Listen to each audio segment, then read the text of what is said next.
News 7 தமிழின் 8 மணி செய்திகளுக்கு உங்களை வரவேற்பது சரண்யா நாகராஜன்.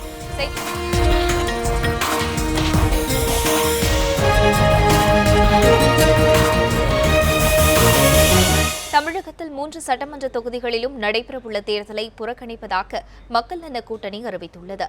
இந்த தகவலை சென்னையில் இன்று மாலை அக்கூட்டணியின் ஒருங்கிணைப்பாளரான வைகோ அறிவித்துள்ளார்.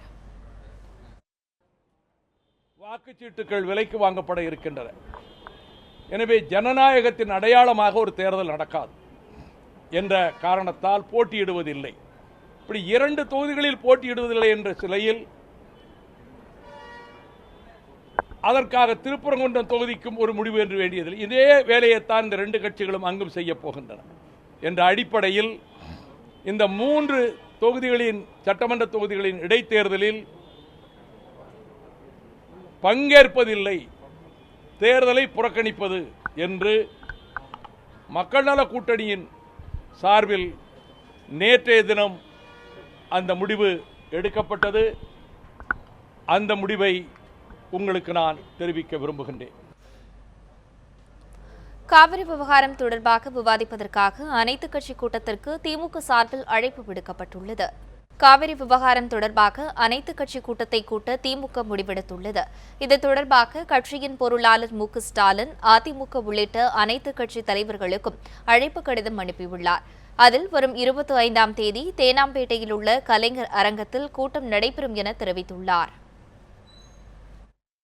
அனைத்து கட்சி கூட்டமும் அனைத்து விவசாய சங்க கூட்டத்தையும் வருகின்ற 25ஆம் தேதி கலைஞர் அரங்கத்தில் காலை 10 மணிக்கு நமது மாண்புமிகு தளபதி அவர்களுடைய தலைமையிலே கூட இருக்கிறது. இதற்கிடையே நாகர்கோவிலில் செய்தியாளர்களிடம் பேசிய மத்திய இணையமைச்சர் பொன் ராதாகிருஷ்ணன், காவிரி விவகாரத்தில் அனைத்துக் கட்சி கூட்டத்தை கூட்ட திமுகவிற்கு எந்த உரிமையும் கிடையாது என்றார். திராவிட முன்னேற்ற கழகத்திற்கு இந்த சர்வகட்சி கூட்டத்தை கூட்டுவதற்கு எந்த விதமான தார்மீக உரிமையும் இல்லை என்று நான் சொல்லுவேன். காரணம், இந்த காவிரி நீர் பிரச்சனையை ஏறக்குறைய 40 ஆண்டுகள் கிடப்பிலே போட்டு இதை இந்த அளவுக்கு மோசமான நிலைக்கு கொண்டு வந்தது திராவிட முன்னேற்ற கழகமும், அன்று மத்தியிலே ஆண்டு கொண்டிருந்த காங்கிரஸ் கட்சியும், கர்நாடகத்திலே ஆண்டு கொண்டிருந்த காங்கிரஸ் கட்சியும். காவிரி மேலாண்மை வாரியம் இப்போதைக்கு அமைக்க முடியாது என தமிழக பாஜக தலைவர் தமிழிசை சவுந்தரராஜன் கூறியுள்ளார். மதுரையில் அக்கட்சியின் செயற்குழு கூட்டத்திற்காக வந்த தமிழிசை சவுந்தரராஜன் செய்தியாளர்களிடம் பேசுகையில் இதனை தெரிவித்தார். காவிரி பிரச்சனையில் அனாவசியமாக பாரதிய ஜனதா கட்சி குற்றம் சாட்டப்பட்டு கொண்டிருக்கிறது. நாங்கள் தெளிவாக சொல்லிவிட்டோம், காவிரி நதிநீர் ஆணையம் சட்ட விதிகளுக்கு உட்பட்டு இப்பொழுது அமைக்க முடியாது. ஆனால் காவிரி நதிநீர் ஆணையம் அமைத்தால் என்னென்ன நடவடிக்கைகள் எடுக்க வேண்டுமோ அந்த நடவடிக்கைகளை மத்திய அரசு மேற்கொண்டு வருகிறது. கர்நாடகாவில் வரவிருக்கும் சட்டமன்ற தேர்தலை கருத்தில் கொண்டு காவிரி மேலாண்மை வாரியம் அமைக்கப்படவில்லை என்று தமிழக காங்கிரஸ் தலைவர் திருநாவுக்கரசர் குற்றம் சாட்டியுள்ளார். காவிரி நதிநீர் மேலாண்மை வாரியத்தை அமைக்கணும்னு உச்சநீதிமன்றம் மத்திய அரசுக்கு காலக்கெடு நிர்ணயித்தது. அந்த காலக்கெடுவுக்குள்ளே மேலாண்மை வாரியத்தை மத்திய அரசு, மோடி அரசு அமைக்காமல் இருப்பது எதனாலே? கர்நாடகத்தில் சமீபத்தில் தேர்தல் நடக்கிற காரணத்தினாலே அங்கே எப்படியாவது ஆட்சியை பிடிக்க வேண்டும், அந்த மக்களுடைய அதிருப்தியை பெறக்கூடாதுங்கிற காரணத்தினாலே மோடியுடைய அரசு இரட்டை வேடம் போடுகிறது, நாடகம் ஆடுகிறது, உச்சநீதிமன்றத்தினுடைய தீர்ப்பையே மதிக்க மறுக்கிறது. முதலமைச்சர் ஜெயலலிதாவின் உடல்நிலையில் நல்ல முன்னேற்றம் ஏற்பட்டிருப்பது மகிழ்ச்சி அளிப்பதாக சென்னை அப்பல்லோ மருத்துவமனைக்கு சென்ற ஆளுநர் வித்யாசாகர் ராவ் தெரிவித்துள்ளார். முதலமைச்சர் ஜெயலலிதா சிகிச்சை பெற்று வரும் அப்பல்லோ மருத்துவமனைக்கு ஆளுநர் வித்யாசாகர் ராவ் இன்று 2வது முறையாக சென்றார். இது தொடர்பாக ஆளுநர் மாளிகை வெளியிட்டுள்ள செய்திக்குறிப்பில், முதலமைச்சரின் உடல்நலம் குறித்து கேட்டறிய ஆளுநர் வித்யாசாகர் ராவ் காலை 11:30 மணிக்கு மருத்துவமனைக்கு சென்றதாக குறிப்பிடப்பட்டுள்ளது. மருத்துவமனையில் அப்பல்லோ தலைவர் பிரதாப் சி ரெட்டி முதலமைச்சரின் உடல்நிலை குறித்தும் அவருக்கு அளிக்கப்பட்டு வரும் சிகிச்சை முறைகள் பற்றியும் ஆளுநருக்கு விளக்கி கூறியதாகவும் அதில் தெரிவிக்கப்பட்டுள்ளது. முதலமைச்சர் ஜெயலலிதா தொடர் மருத்துவ கண்காணிப்பில் இருப்பதாகவும், மருத்துவர்கள் அளிக்கும் சிகிச்சைக்கு முதலமைச்சர் நல்ல ஒத்துழைப்பு கொடுப்பதாகவும் அப்பல்லோ தலைவர் ஆளுநரிடம் தெரிவித்ததாக கூறப்பட்டுள்ளது. முதலமைச்சர் ஜெயலலிதா சிகிச்சை பெற்று வரும் வார்டுக்கு வித்யாசாகர் ராவ் சென்றதாகவும் அந்த செய்திக்குறிப்பில் குறிப்பிடப்பட்டுள்ளது. முதலமைச்சரின் உடல்நிலை நல்ல முன்னேற்றம் அடைந்திருப்பதற்கு ஆளுநர் மகிழ்ச்சி தெரிவித்துள்ளதாக செய்திக்குறிப்பில் தெரிவிக்கப்பட்டுள்ளது. முதலமைச்சர் ஜெயலலிதாவிற்கு சிகிச்சை அளித்து வரும் மருத்துவ குழுவிற்கு வித்யாசாகர் ராவ் நன்றி தெரிவித்துக் கொண்டதாகவும் ஆளுநர் மாளிகை வெளியிட்டுள்ள செய்திக்குறிப்பில் தெரிவிக்கப்பட்டுள்ளது.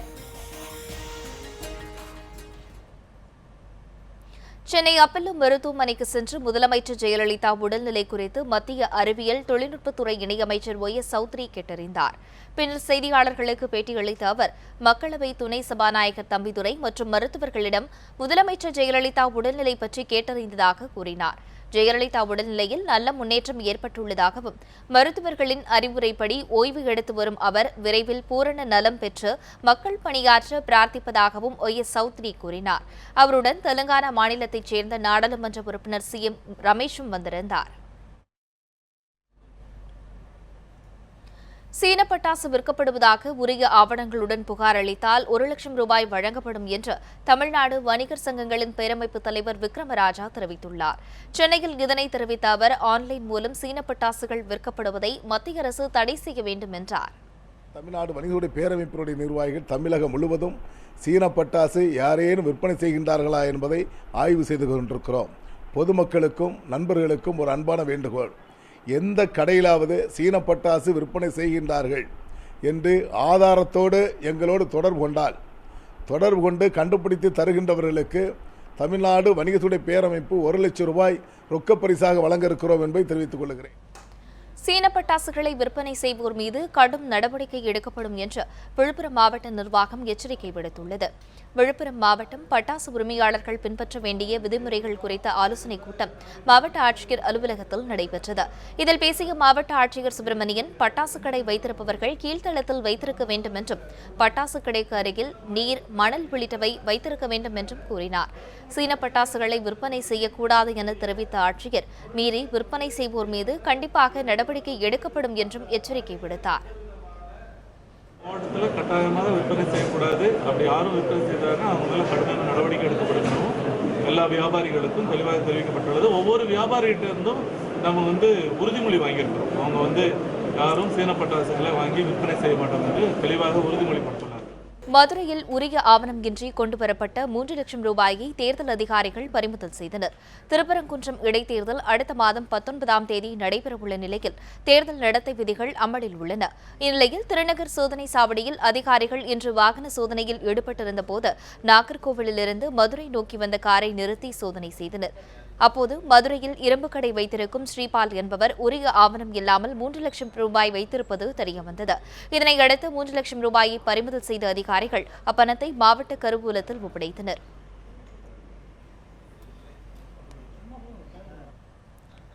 திருச்செந்தூர் பேருந்து நிலையம் அருகே ஆக்கிரமிப்புகள் அகற்றப்பட்டதற்கு எதிர்ப்பு தெரிவித்து வியாபாரிகள் கடைகளை அடைத்து சாலை மறியலில் ஈடுபட்டனர்.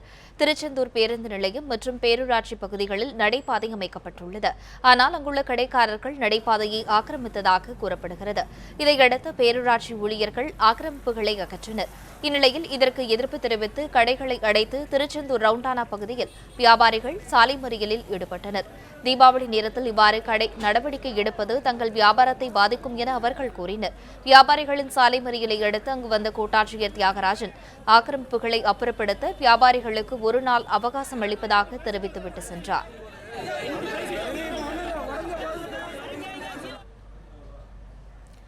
திண்டுக்கல்லில் பள்ளி மாணவியை பாலியல் வன்கொடுமை செய்த தேவாலய பங்கு தந்தையை போலீசார் கைது செய்தனர். பஞ்சம்பட்டி பகுதியைச் சேர்ந்தவர் நார்பட் ராஜா. இவரது மூத்த மகள் திண்டுக்கல்லில் உள்ள தனியார் பள்ளியில் 9ஆம் வகுப்பு படித்து வருகிறார். பஞ்சம்பட்டியில் உள்ள திரு இருதய ஆண்டவர் ஆலயத்தில் பங்கு தந்தை அந்தோனி கிஷோரிடம் பியானோ வகுப்புக்கும் சென்று வந்துள்ளார். அப்போது சிறுமியை பங்கு தந்தை அந்தோனி பாலியல் வன்கொடுமை செய்ததாக கூறப்படுகிறது. இதனால் அதிர்ச்சியடைந்த சிறுமியின் பெற்றோர் தேவாலய நிர்வாகிகளிடம் புகார் அளித்துள்ளனர். எனினும் அதை கண்டுகொள்ளாத நிர்வாகம் அந்தோனியை பிஷப் தலைமை இல்லத்திற்கு மாற்றம் செய்ததாக தெரிகிறது. இந்நிலையில் இன்று சிறுமியின் குடும்பத்தினர் அனைத்து மகளிர் காவல் நிலையத்தில் புகார் அளித்தனர். பின்னர் வழக்கு பதிவு செய்த போலீசார் பங்கு தந்தை அந்தோனியை கைது செய்து நீதிமன்றத்தில் ஆஜர்படுத்தினர். இத்துடன் 8 மணி செய்திகளின் இந்த பகுதி நிறைவு பெறுகிறது. அண்மை செய்திகளுக்கு இணைந்திருங்கள் நியூஸ் 7 தமிழுடன்.